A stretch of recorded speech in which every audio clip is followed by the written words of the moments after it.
Mike Pachelli here, welcome in. For this lesson, I'll be talking about Sunshine of Your Love, as recorded by Cream in April and May of 1967. Cream formed in 1966, and they were the first supergroup because each member was already famous. Eric Clapton was still in John Mayall's Blues Breakers, and he was in the Yardbirds before that. Jack Bruce and Ginger Baker were in Blues Incorporated and the Graham Bond Organization. Ginger Baker asked Clapton to be in the band, and Clapton said he'd do it if Jack Bruce was included. Ginger reluctantly agreed because he and Jack Bruce hated each other. At the time, Clapton's influences were Chicago and Delta bluesmen like B.B. King and Robert Johnson. And Bruce and Baker were jazzmen and Motown influenced. Sunshine of Your Love was Cream's transition from blues on their previous album to psychedelic music.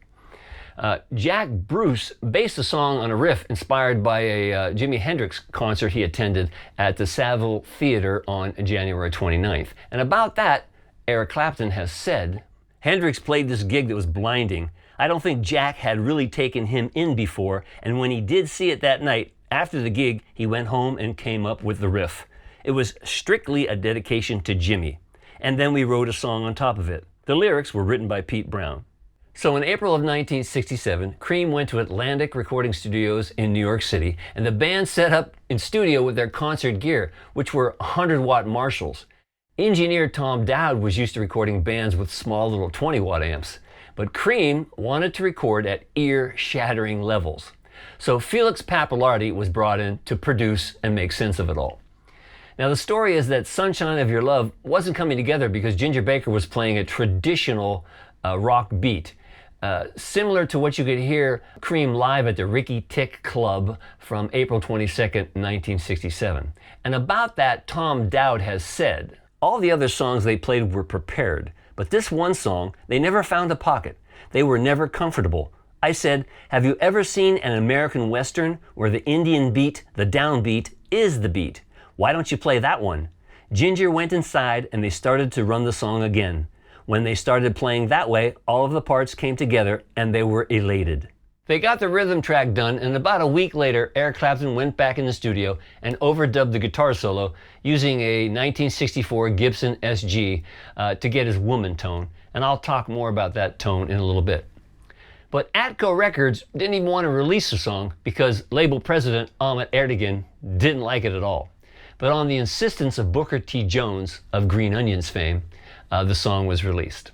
And of course it came out on the Disraeli Gears album in November of 1967, and Sunshine of Your Love was Cream's biggest hit. But unfortunately, in late 1968, Cream broke up largely due to the animosity between Jack Bruce and Ginger Baker. So that's the backstory. Let's get started.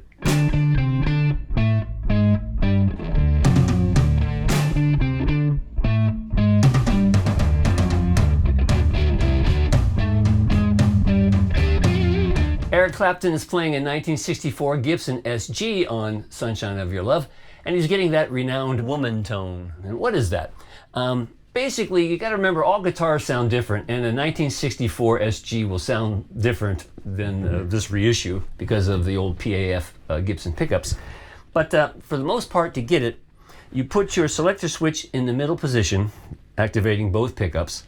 Your neck pickup is on 10 with the tone around 3, and the bridge pickup is about volume 7, also tone 3 or 4. And you play through a Marshall and crank it.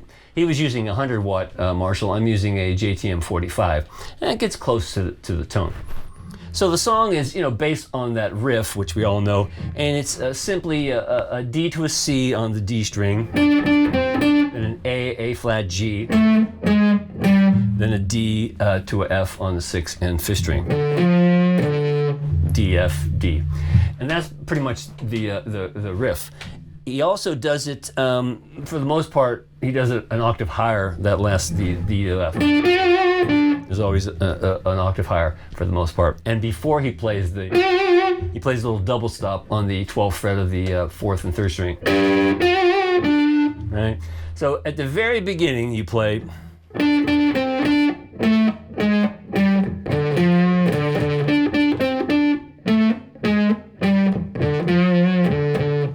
Now, these are small little things I'll talk about, not too much, because all the details will be in the charts and tabs at MikePachelli.com.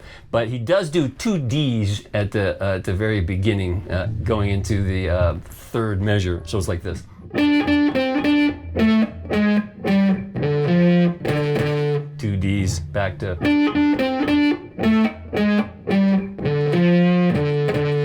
And 1 D into the chord. And then on the interlude in the verses, he's going for a D chord, just a D regular bar chord, down to a C bar chord, back up to a D chord.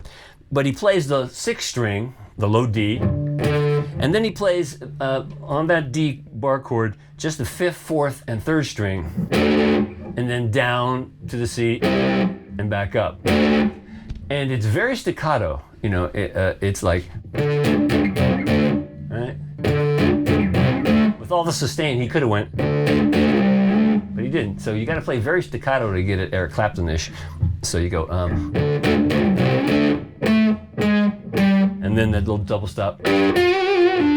And to work on the vibrato, it's just a very fast vibrato. When you bend that F, you just kind of bend it and shake your hand fast as you can. And sometimes on that double stop, instead of hitting the 4th and the 3rd string, he hits the 4th and the 5th string. I wrote that out again on my charts and tabs if you want to know exact. But play very staccato and go.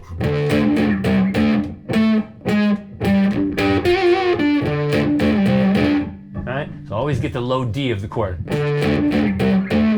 See that?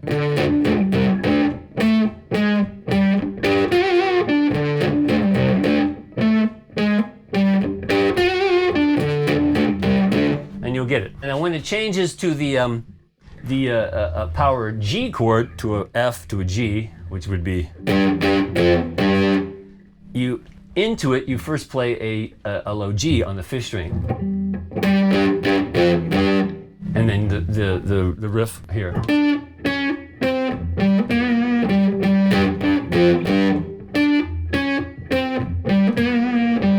Then back to actually when he goes back to the D the first time, I believe he hits the G first.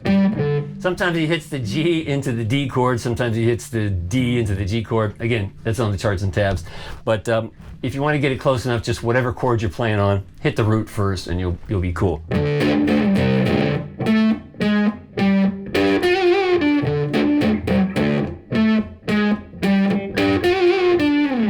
And then to the I guess it's kind of chorusy thing, you play a chord, you know. And for the most part, that's a dotted 8th to a 16th note, but don't be too strict with it because it's somewhere in the middle of that in a triplet feel. But just kind of feel it with the lyric. To a C power chord, to a G, repeat.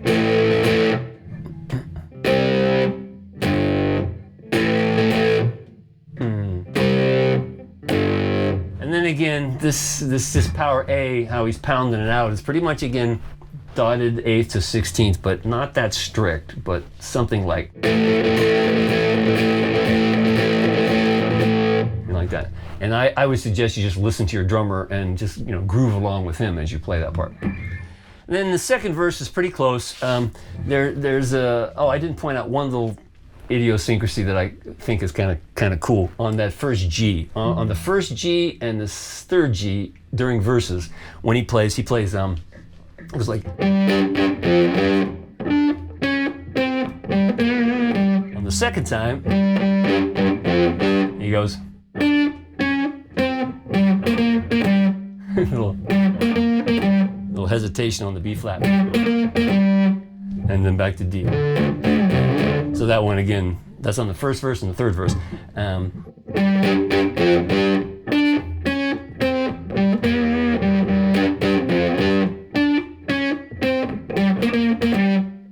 Okay, and then into the D again.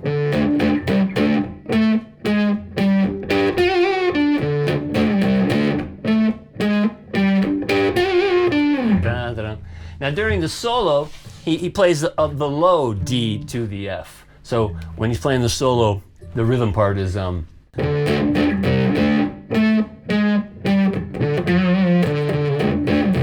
he's playing play the first 4 bars, I believe he plays just 2 Ds.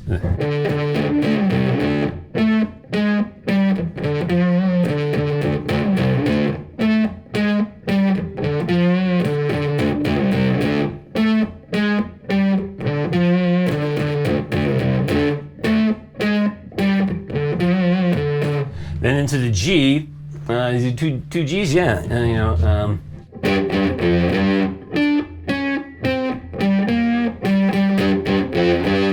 Understand what I'm saying? Before you hit the G chord, hit two low Gs.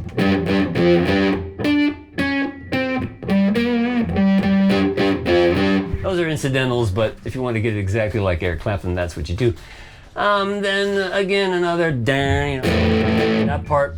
And into the third verse, and pretty much, you know, it's pretty much the same playing. Again, charts and tabs will show it to you exactly if you care to know exactly. And on the very ending, the last chorus thing, there's 2 extra bars of the A, C, G. So the last part is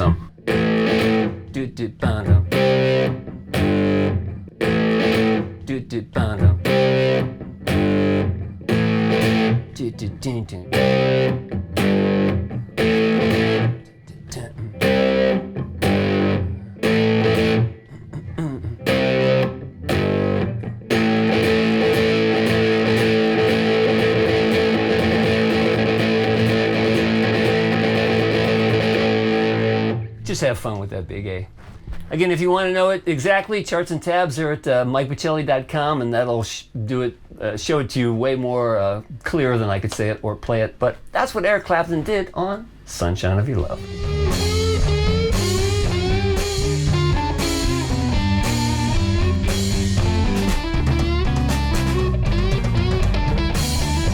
I find the pickups on this old Gold Top get more of a woman tone, so that's why I'm using it for the solo instead of the SG. But I've got it set up the same way. The neck pickup is on 10, the bridge is on 7, and the tone's around 4, still in the middle selector switch.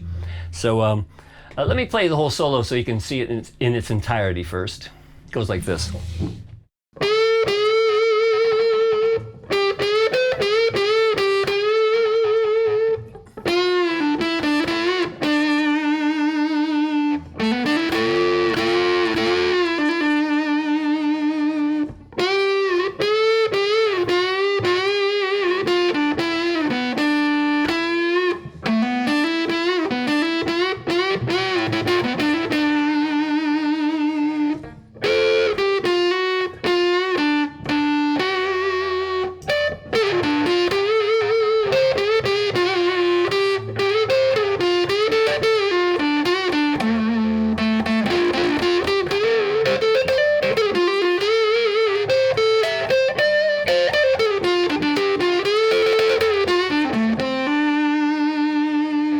All right, so let's talk about it. He starts off by quoting an old song, Blue Moon, by bending the 12th fret of the G string, and he goes like this.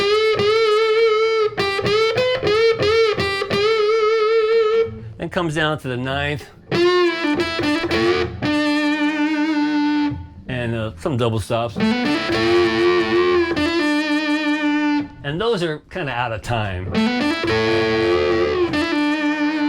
Back to bending on the 10, 12.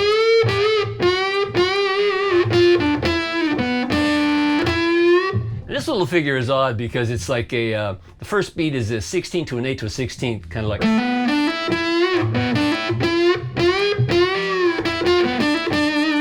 And those 3 bends, the first one is a full bend, then bends in half. And then up to a kind of a bluesy, to an A and a C against D. Gets the major third of D, but then he goes to the 10th fret and bends that to the major third. 2 Ds. So from that slide up.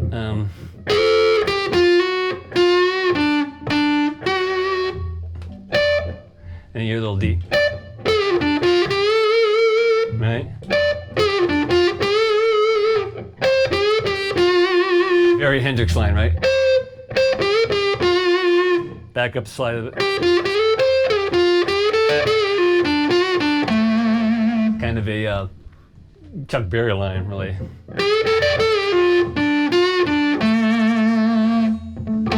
and some double stops.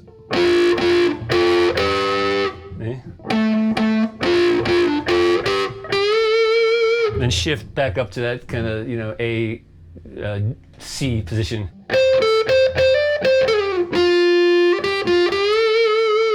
And then like an A minor little thing, kind of A minorish. 1, 2. Right. And he finishes with when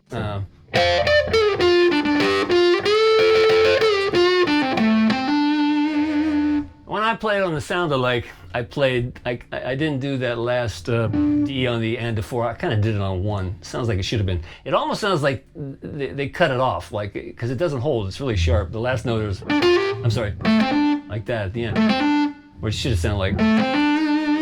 So that very last measure,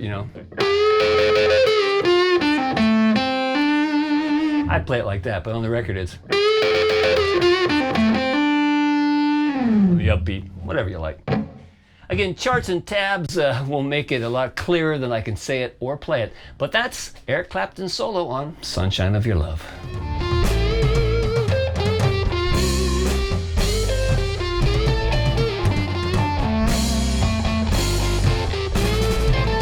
I wanted to mention a word or two about the bass, since Jack Bruce wrote the song on the bass as a bass riff.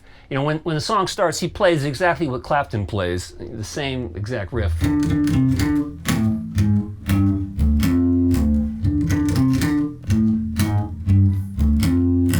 But during the verses and the interlude at the beginning, he bends up into that A. He goes. So he's getting the sound of, but he bends from the A flat to the A. So it's a lot bluesier.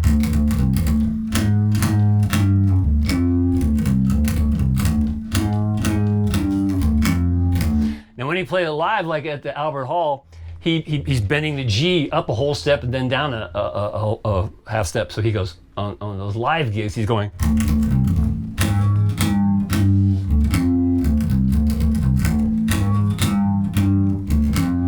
But on the record, it's.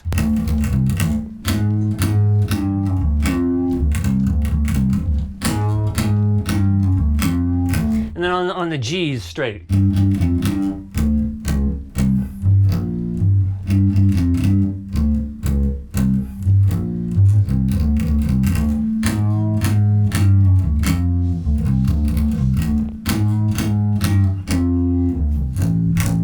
A, C, G.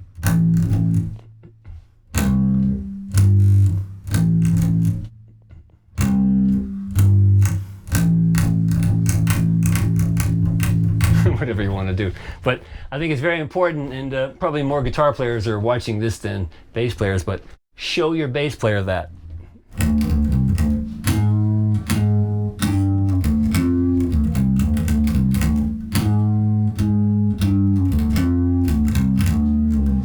I think it makes all the difference in the world.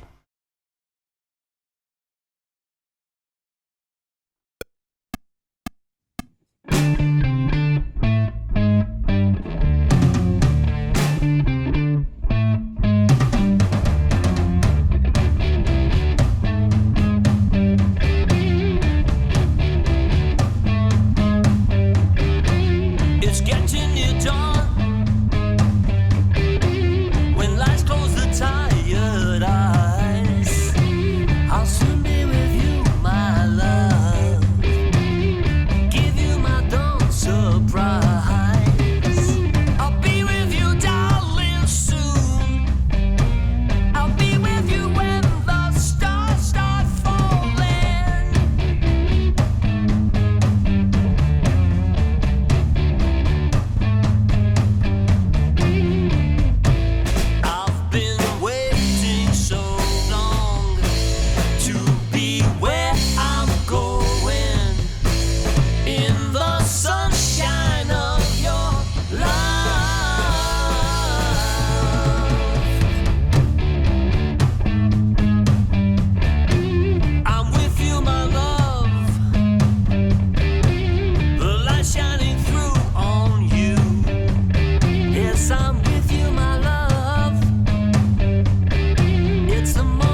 I hope you enjoyed that, and you gotta admit that's some tasty guitar playing by a young Eric Clapton.